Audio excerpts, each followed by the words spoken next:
వరంగల్ జిల్లా ఎన్నికల సభలో టీఆర్ఎస్ నేతలకు చేదు అనుభవం ఎదురైంది. మంత్రి కడియం శ్రీహరిపై ఓ ఆగంతకుడు చెప్పును విసిరాడు.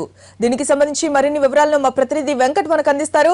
వెంకట్, చెప్పండి, సాయంపేట ఎన్నికల సభలో జరిగిన ఘటనకు సంబంధించి మీ దగ్గర ఉన్న పూర్తి డీటెయిల్స్ ఇవ్వండి. మమత కొద్దిసేపటి క్రితం టీఆర్ఎస్ ఎన్నికల ప్రచార సభ వరంగల్ జిల్లా సాయంపేటలో నిర్వహించింది. స్పీకర్ మన్సూర్ పాత్ర వహిస్తున్న సెగ్మెంట్ అది. సాయంపేటలో ప్రచార సభ నిర్వహిస్తున్న క్రమంలో ఒక ఆగంతకుడు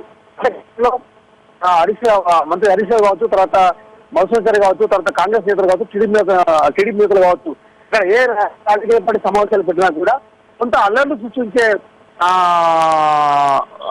యాంగిల్లో కూడా ఆలోచిస్తున్నారు. ఇప్పటికీ తనకి 14 కేసులు ఆ వ్యక్తిగా నమోదయ్యాయి.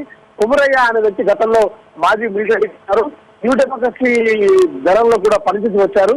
అయితే ఈ నేపథ్యంలో సత్యరేత రామరావు కావచ్చు, కొన్ని ప్రజా సమస్యలు కావచ్చు, అవి ఒకవైపు ప్రస్తావిస్తున్న ఇంకోవైపు సభా వేదికపై చెప్పులు వేసే ప్రయత్నం చేశారు.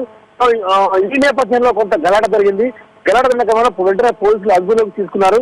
గతంలో ఇతనికున్న చారిత్రక నేపథ్యం, గతంలో ఇతనికున్న గొడవ నేపథ్యాన్ని తీసుకొని అతన్ని విచారిస్తున్నారు. గతంలో హరీష్ రావు సభలో కావచ్చు, తర్వాత మధుసూదన్ సభలో కావచ్చు, గండ్ర వెంకటరామారెడ్డి సభలో కావచ్చు, దాదాపు 6 సభల్లో కూడా ఇదే తీరుగా ఇదే వ్యవహారంగా వ్యవహరించారు. ఒక సైకోగా ముద్రపడ్డ కుమరయ్యను అరెస్ట్ చేసి పోలీసులు అదుపులోకి తీసుకొని విచారిస్తున్నారు. Mamata. Right, thank you Venkat.